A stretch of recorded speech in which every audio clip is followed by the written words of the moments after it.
Okay, what do you think we're going to talk about today? Look at that and think about it. Huh? Parasites? All right, anything else? What else?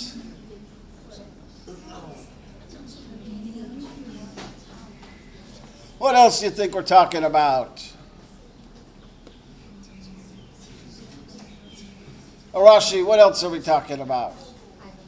What do you think?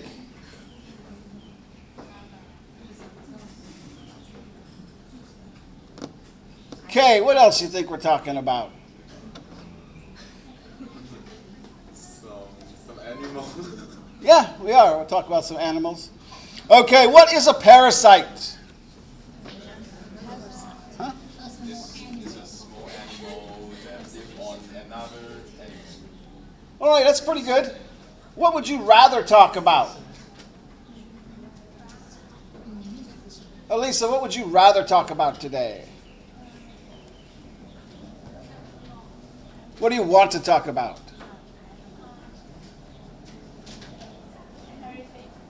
Everything's okay? All right. There's a picture. That's not real. That's from a movie. All right. Parasitism is non-mutually symbiotic relationship between two species where the parasite uses the host to live while it benefits and the host does not. Meaning a parasite lives on or in another animal and it hurts that animal. Right? It's not good for that animal. What types of parasites do you know?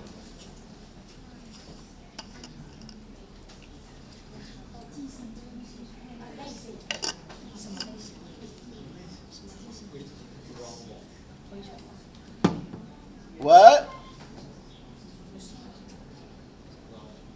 Roundworm? Okay. Anything else?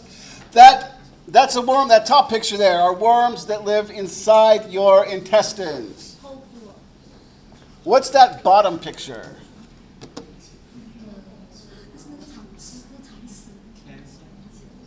Huh?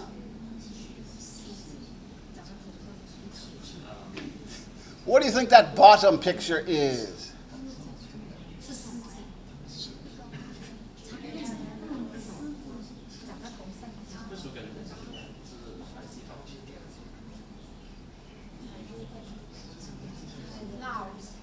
No, good guess though. That's a good lice. Lice are parasites, but that's not a louse. That's a flea. What's a flea? F-L-E-A, flea. What's a flea? What's a flea in English?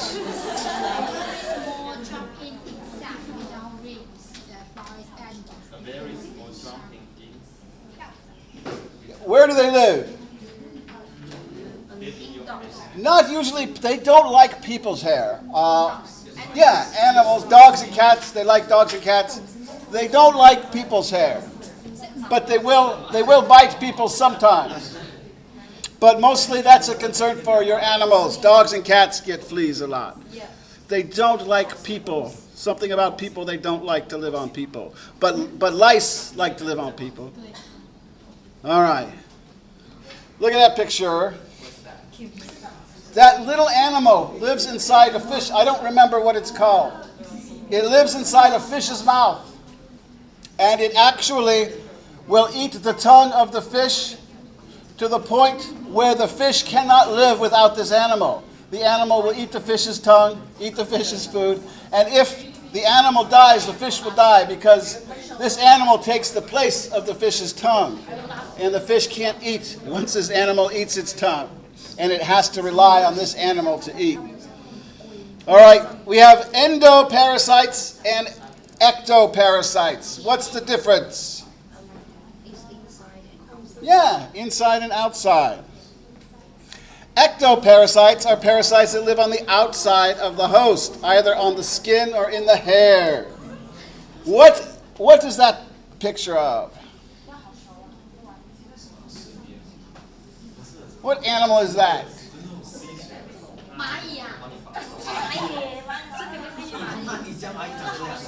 What is that in English?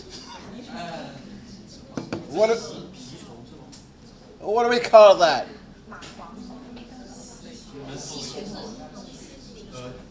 Yeah, that's a tick. Is a tick an insect?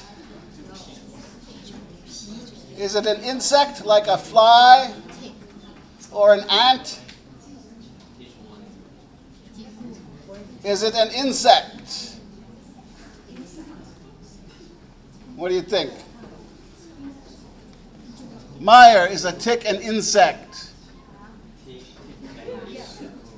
No. Well, a flea is an insect, but a tick is not, because an insect has to have 6 legs, and a tick has 8 legs like a spider, so it's an arachnid, right? Have you ever had a tick on you? I have. I go camping and hiking, and I got a tick on me once. What they do is they bury their head inside your skin, right? And then they start sucking your blood. You can't just pull them off because their head will get stuck inside you and it will get infected. So what you can do sometimes is unscrew them, or you take a lighter and don't kill it, because then its head is still stuck inside. You burn it and you hurt it until it takes its head out, and then you can flick it away and step on it. Okay, so ectoparasites live outside the body. Endoparasites live inside the body. We also have intercellular parasites and intracellular parasites. Some of them live inside the cells, some of them live outside the cells. So some of them are very small. Most diseases are forms of parasites.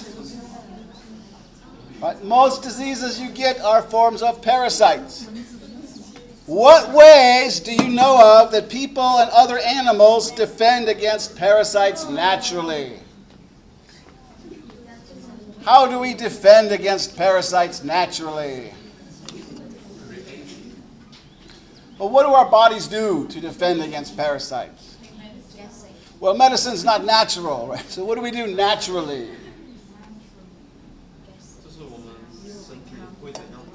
How do our bodies defend against parasites?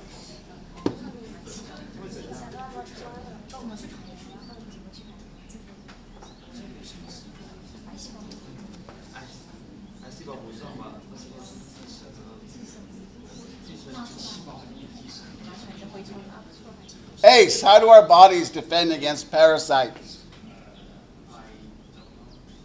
What do you think? What part of your body helps you against parasites?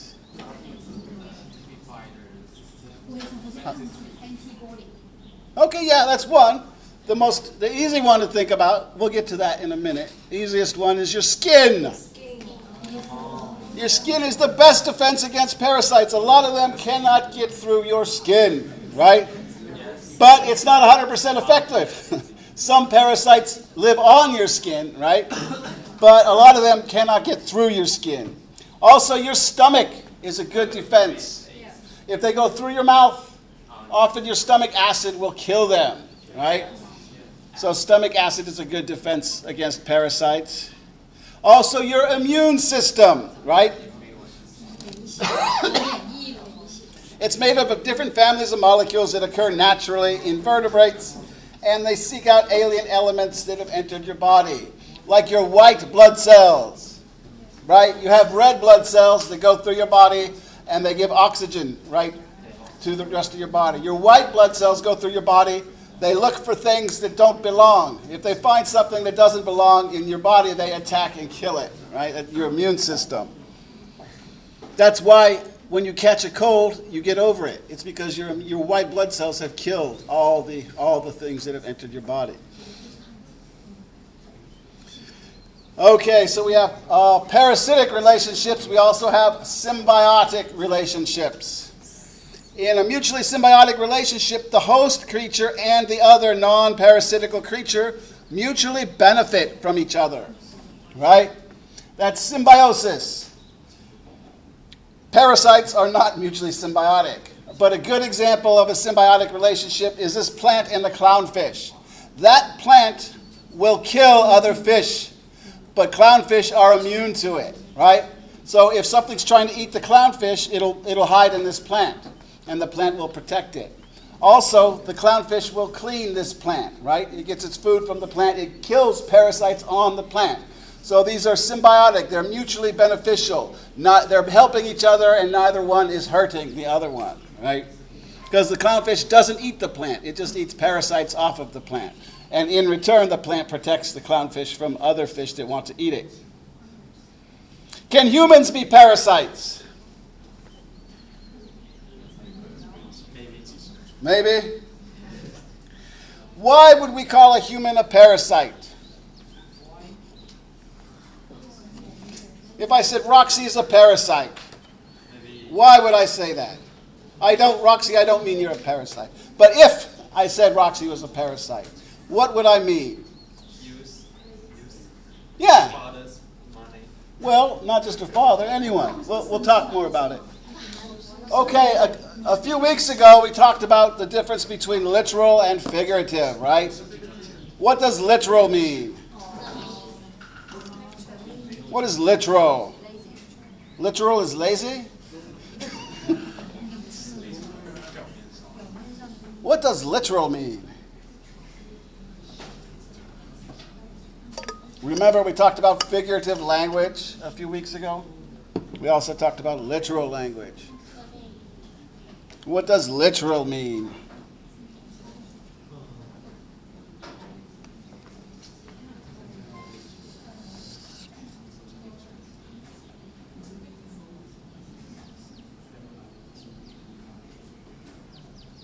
We just talked about this. What is literal? Not just 3 or 4 weeks ago, though. What is literal?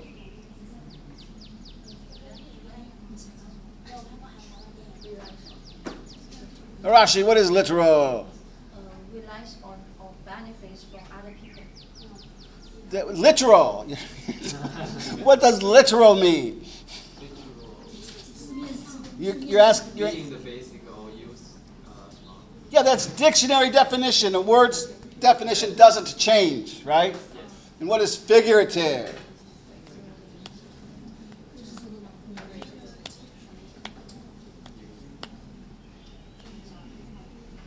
We talked about figurative for a lesson and a half. What is figurative? So people, animal, and I think we could. You're not 100% wrong. I think we could do better. All right. Literal. Literal meaning is the exact dictionary definition of a word or a phrase. Humans cannot literally be parasites, right? Figurative language is creative, often slang, analogies, idioms, etc. Humans can figuratively be parasites. If one were to call a human a parasite, that person will often be said to be exploiting others, taking but not giving, right? So for example, you live with your girlfriend or boyfriend, and she doesn't work, she doesn't cook, she doesn't clean, she just, yeah, we could say she's a parasite, right? Or your friend who borrows money, right? And he doesn't pay it back. And you ask him to help you, he doesn't want to help you, but he wants your help, right? We could call that person a parasite. All right. Here's a random image. When I put these together, I will type in random image, and a bunch of images come up, and I pick one sometimes. All right. What is grammar? What does grammar mean?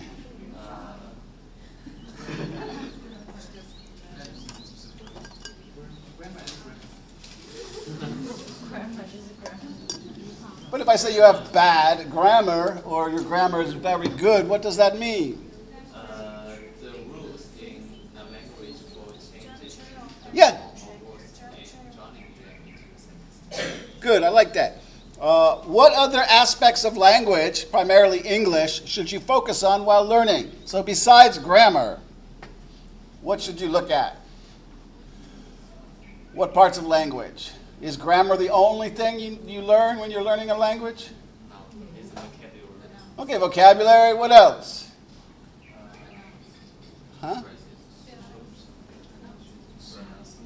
Pronunciation. What is your biggest problem with speaking English? The logical. Logical thinking. What do you mean? We only use in Chinese. So you fluency? Fluency? No. I don't know what you mean. That sounds like fluency to me. Logical thinking. That sounds, maybe it's grammar. Yes. All right. See that box of crackers? These is good. Is that correct English? No? How do we fix it? Yeah, these are good. Grammar means the study of the words in a particular language and how they go together to create sentences based on the rules of that language. So, for a simpler definition, grammar is just the rules of a particular language, right? Yes. Okay, Jason thinks grammar is important. There are different thoughts and theories on language. We won't go into all of them. Some of them focus on each of these. Some of them will tell you some aspects of the language are more important than other aspects. What is pronunciation? The way in which the language or a particular word or sounds is pronounced. So what does it mean to pronounce? It's what? Pronunciation is what? What you say. Sounds, right? How you sound out particular words. What is fluency?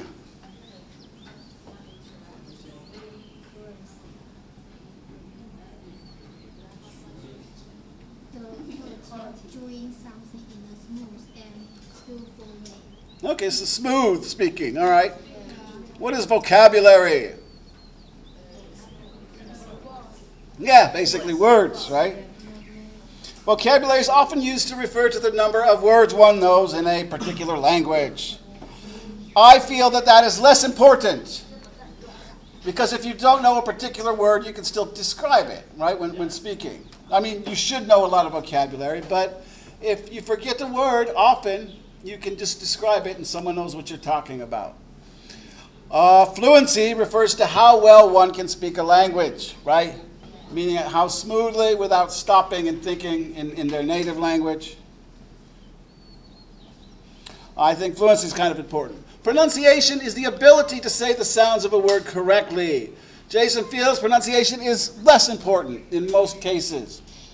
Because often when you mispronounce a word, not always, but often, people can still get what you're trying to say if you slightly mispronounce it.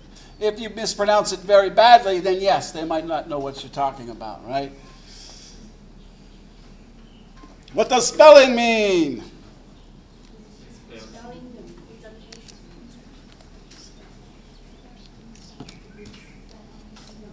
What is spelling?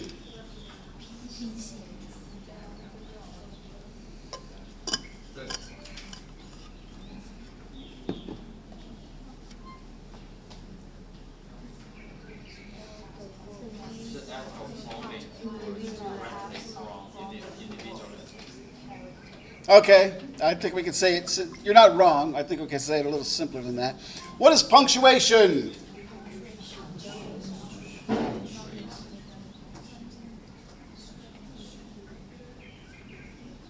The marks.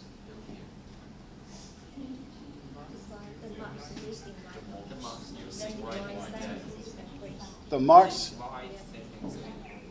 Yeah, okay. I like symbols better than marks, but you're not wrong. And this one's a little complicated. What does syntax mean? The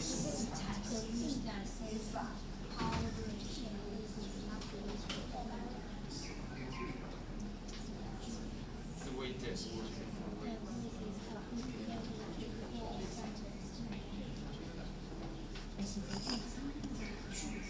Just the same as the grammar. A little different. It's part of grammar. How's that? Yeah, sentence structure. We'll talk about it. Spelling is putting the proper letter in the proper place in a word. Punctuation is the use of symbols to indicate a variety of things in one's writing. Both are important, but I think punctuation is more important. Look at that. Let's eat Grandpa, or let's eat Grandpa. Right? What does that first one mean? Just Eating, yes, eating your grandfather, right? So let's eat, comma, Grandpa. That means you're suggesting to your grandfather that we eat, right? So I think punctuation is very important, right? I could say, this is a desk, right? If I put a period there. But what if I put a question mark? This is a desk, right? It changes the meaning. So punctuation, in my opinion, is very important.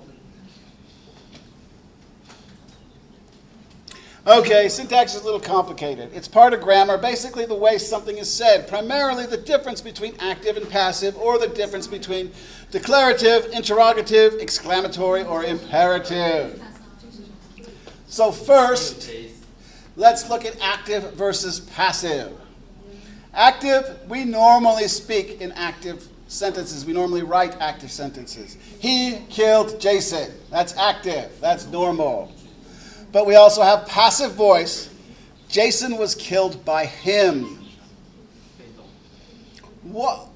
We don't use it as often. Why would we use passive voice? Jason was killed by him. Why would we say that when we could just say he killed Jason? Why use passive voice?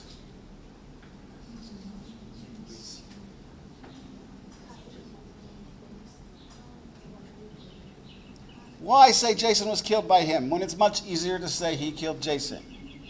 Why would we use passive voice?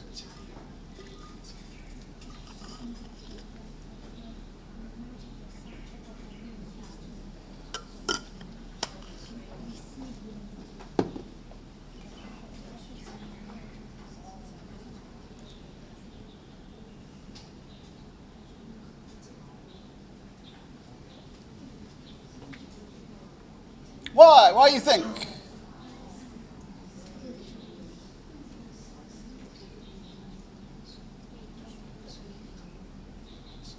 Meyer, why? Why use passive voice? Huh? Why?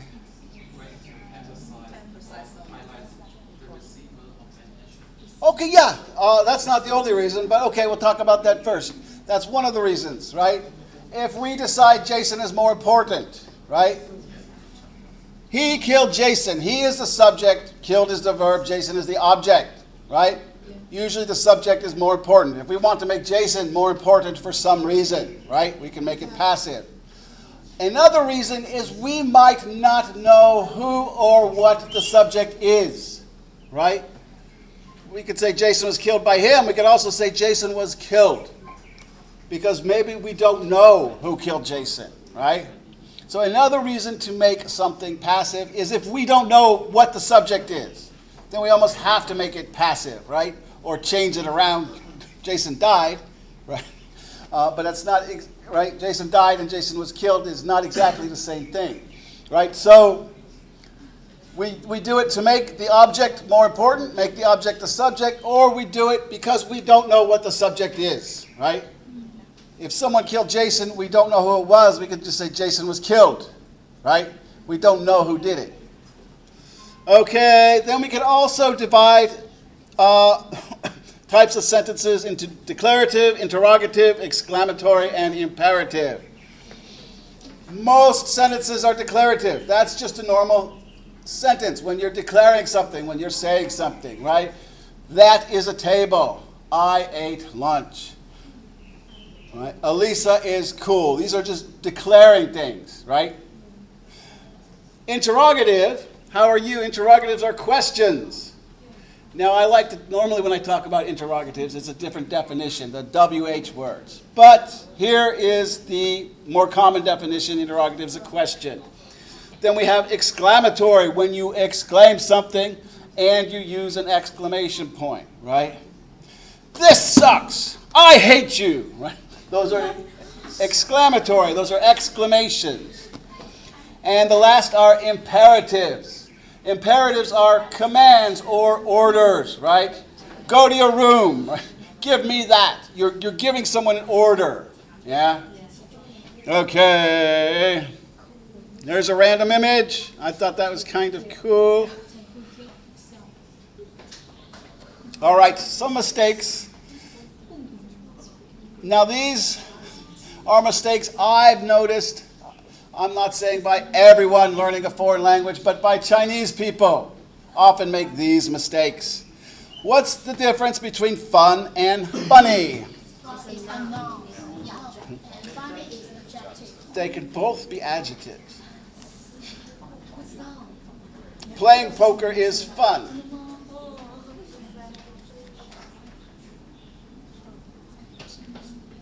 You're right, funny can't be. He is a fun person. Funny cannot be a noun, but they could both. But fun can be a noun, right? And fun and funny can both be adjectives. So what's the difference? He is fun or he is funny. What's the difference? What does fun mean?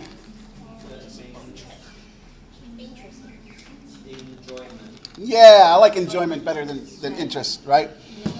If something is fun, it's enjoyable. You like doing it, right? Or if you describe someone as a fun person, right? That person, you enjoy spending time with that person. What is funny? Making you laugh. Yeah, something humorous, something that makes you laugh, right?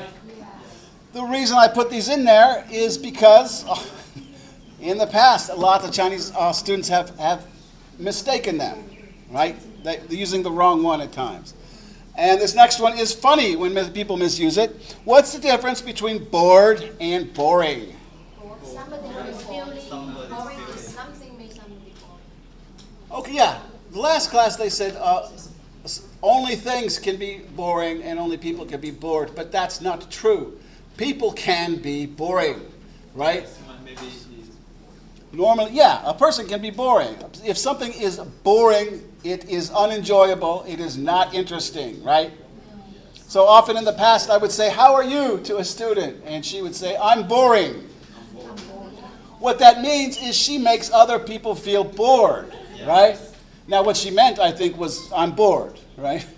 But if you say "I'm boring," that's okay grammatically, but I don't think it means what the person who's saying that thinks it means, right? If you say "I am boring," that means you make other people bored, right? So boring is the thing that makes you bored, right? Yeah.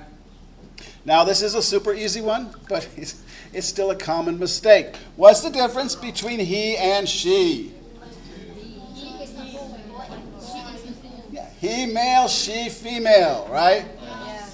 Why do Chinese people constantly get these mixed up? Because I know, right, I don't even have to really ask you what's the difference between he and she, because I know every single one of you knows it. But why do people keep making this mistake?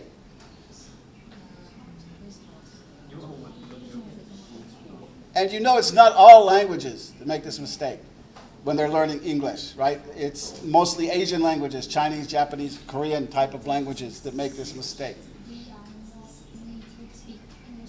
Yeah, but someone who's a native Spanish speaker learning English does not make this mistake as much as Chinese people do. Why?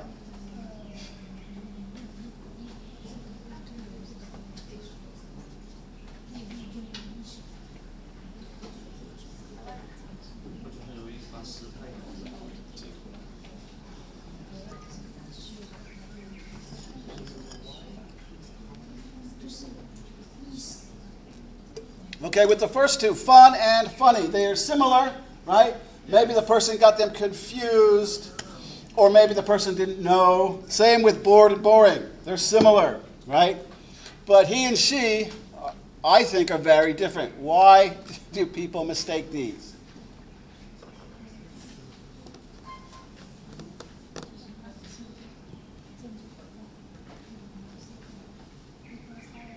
Why? Why do you think?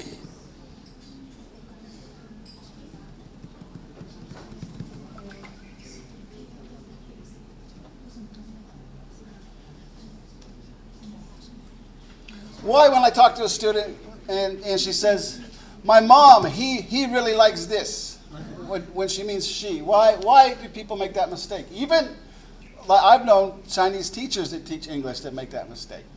And they don't mean to. It's not like they don't know the difference. They know the difference, but why do they make that mistake? They are all pronounced in Chinese. Yeah, I don't know about all language. I know in Chinese they're pronounced similarly, and I don't know about other languages, but in a lot of Asian languages, there's not so much emphasis on he, she, right? And English is in the middle, because there's, like in Spanish, everything is la or el, he or she, describing everything as masculine or feminine, right? And so those kind of languages, it's much easier for them to know the difference between he and she. But overall, I don't know why. That's a guess. But I don't really know. I haven't studied this. I just know I hear people making these mistakes. All right. Random image, Yoda, Hulk, combining Marvel and Star Wars. Predator. What do you think we're going to talk about now? Monsters. What is a predator?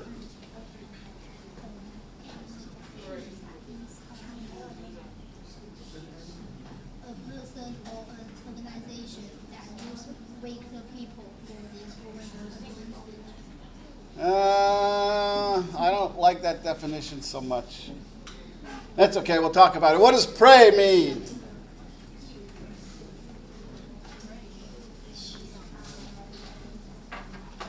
Prey. P-R-E-Y. What does prey mean?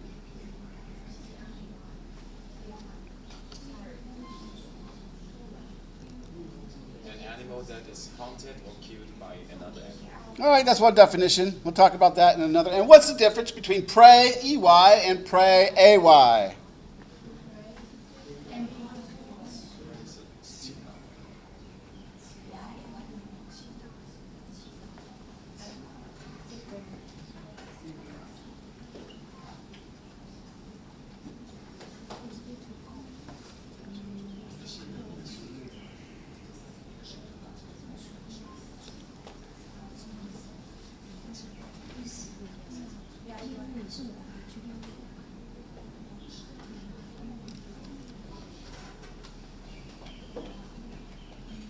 What's the difference?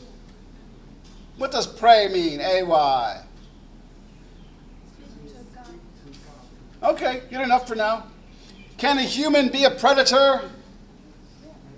Yeah? Okay. What is a pun? We talked about this a few weeks ago. We talked about figurative language. What is a pun? Okay, yeah, good enough for now. A predator is any animal that attacks and eats other animals. Prey is a verb used to describe what a predator does to other animals, and prey can also be a noun describing the animal being attacked, right? The predator eats the prey. Prey, A-Y, is the act of attempting to commune with a god or gods, all right? The reason I talked about those is because an animal we're going to be talking about. Okay, let's do this first. A praying mantis is also a praying mantis. That's a pun. That animal right here on the top, right? That's called a praying mantis in English. It's an insect that eats other insects. And they go, they look like this, so people call that praying mantis, A-Y, right? But because it attacks and kills and eats other animals, we can also say it's preying on them, right? So we can make a pun out of that. Right, praying and praying. A human can be a literal predator, like a hunter, right? If you hunt and kill and eat something, you could be a predator. A human can also be a figurative predator, and those are when we use it figuratively for a person, it's usually someone who likes to take advantage of children sexually. We call that person a predator. Now, with the word earlier, right, parasite, I think that's a better analogy, calling someone who uses others a parasite. I don't know who decided a predator was going to be that figuratively in English, but I think they could have thought of a better word. But that's what we call it in English. If we call a person a predator or a child predator, it means they're going after children. And Predator is also a film franchise based on an alien that hunts and kills people. So those pictures earlier were from the film Predator. There's 4 or 5 of them. Really, I think only the first one with Arnold Schwarzenegger is any good. Okay, random image. This is funny, but I don't know if you'll understand it. Okay, more puns. Now remember, puns are going to have 2 or more meanings, right? We're not going to look at all of these. Let's just look at a couple of them. What happened to the guy whose left side was cut off? He's all right now. What are the 2 meanings of that? He's all right now.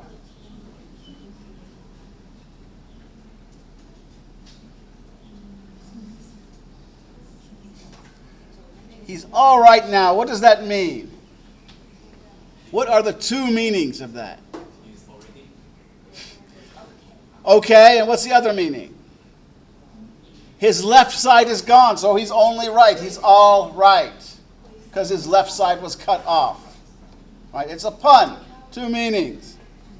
Let's look at, I wondered why the ball appeared to be getting bigger and then it hit me. What are the 2 meanings of it hit me?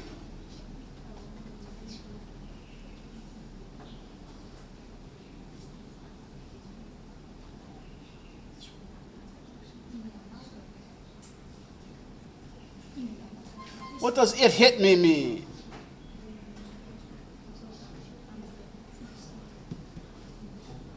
Literally hit me, right? What else does it hit me mean?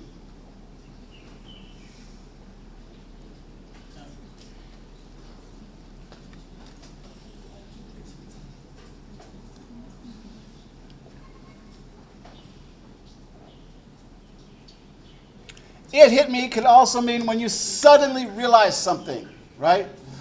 I didn't know where I put my car keys and then it hit me. I left them in my car. When you suddenly realize something, right?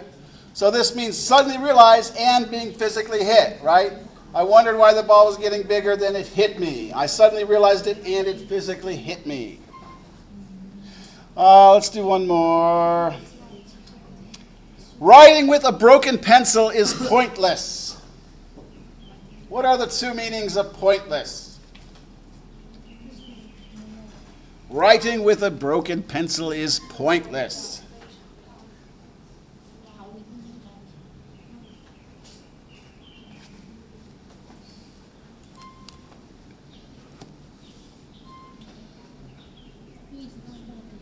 What are the 2 meanings of pointless?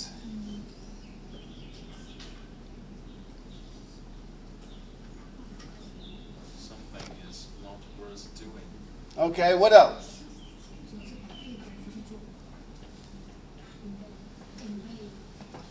Maybe. But what's the other? That's the same thing he said. What's the other definition of pointless? Writing with a broken pencil is pointless. Huh?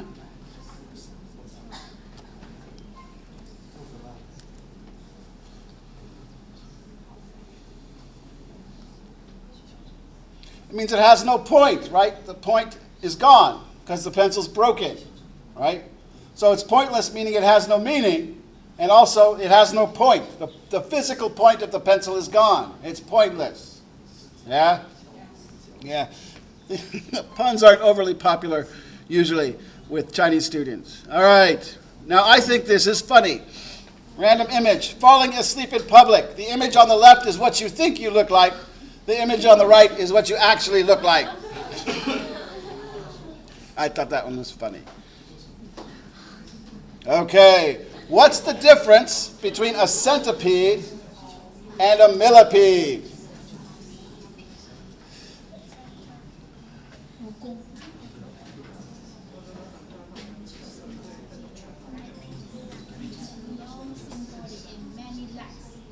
What's the difference? They both have many legs.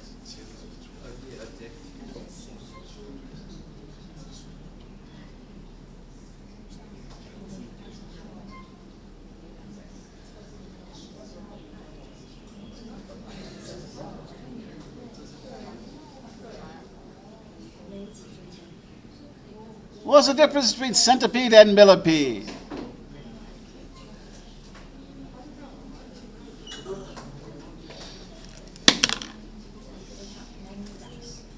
They both have many legs. What's the difference? Not what are similarities. What's the difference?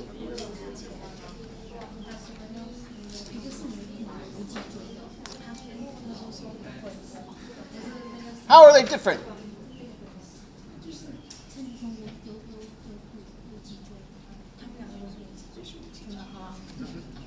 How are they different?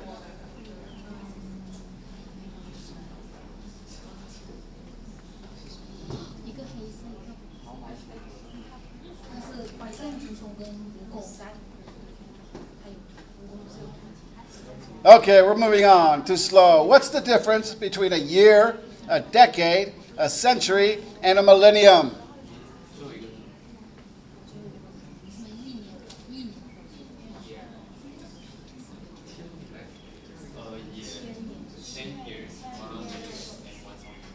All right. And what's the difference between monotheism and polytheism? What is theism?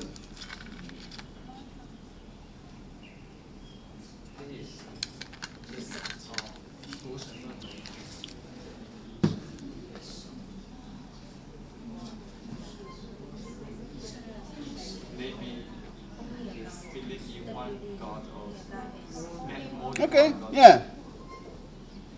First, let's look at centipedes and millipedes. They are similar, although different breeds have different number of legs in both species, so you can't count the legs.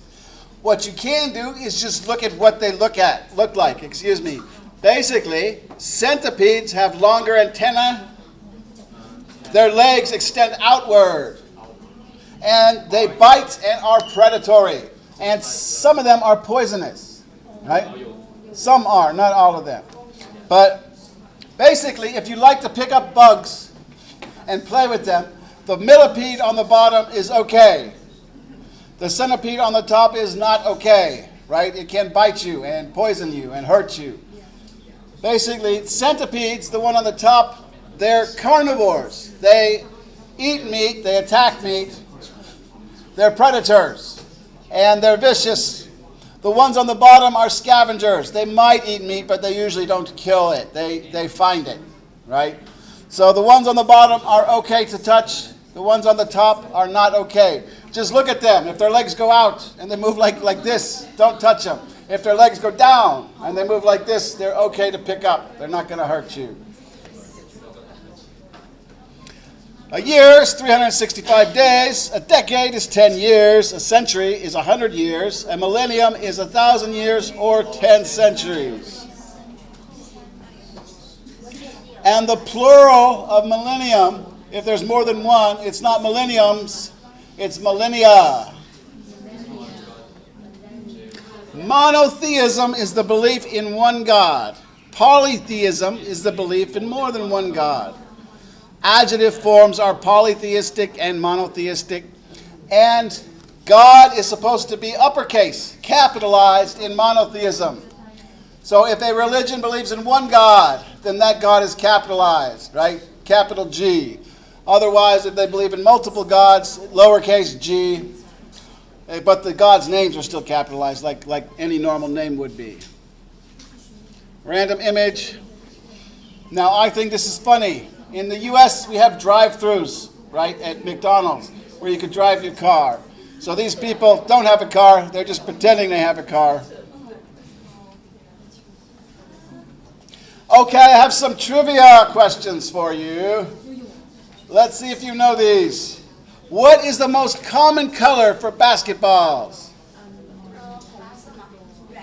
Red, blue. Are you guys crazy? Orange, black. One color. You've given me orange or black. What do you think? Orange, brown. We'll see. What U.S. state is between California and Utah? So this is a geography question. We have California and we have Utah. What state is between them?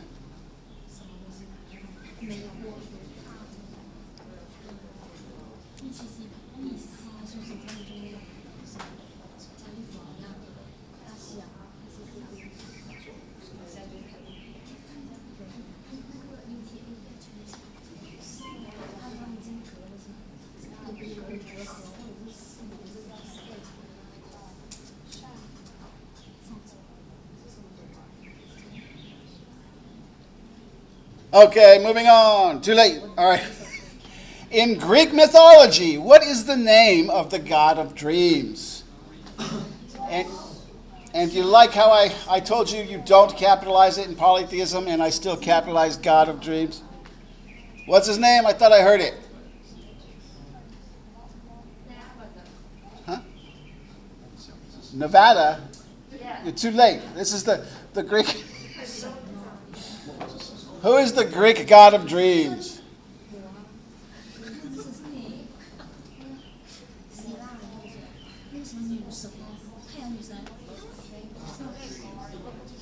I thought I heard someone say it. Okay, what element is combined with iron to make steel? Steel is an alloy, meaning a man-made metal. But what... Iron is a natural metal. What?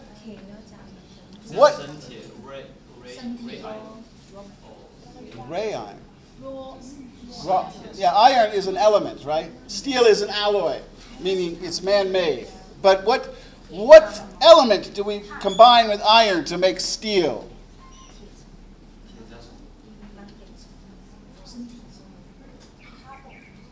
Huh?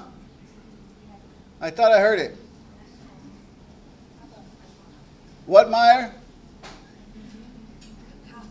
Yeah, okay. I mean, maybe. Carbon, she said.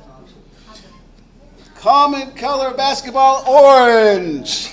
The state between California and Utah is Nevada. The Greek god of dreams is Morpheus. And the element used to combine with iron to make steel is carbon.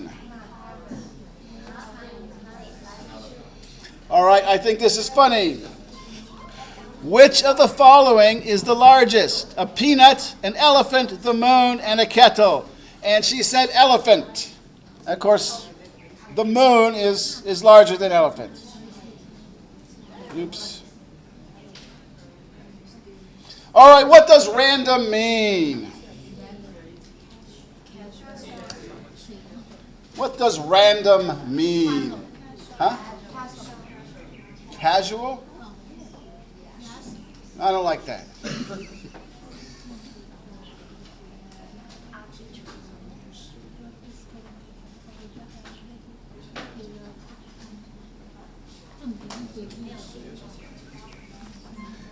Without any record. Okay, yeah. I would say without any sort of order or relevance, right? If I want to pick a shirt to wear, and I look through and I say, okay, I'm going to wear a black one with the collar. That's not random. But if I just stick my hand in the closet and pick up any shirt, that would be more random, right? Okay. What did you learn today? Parasites? What else?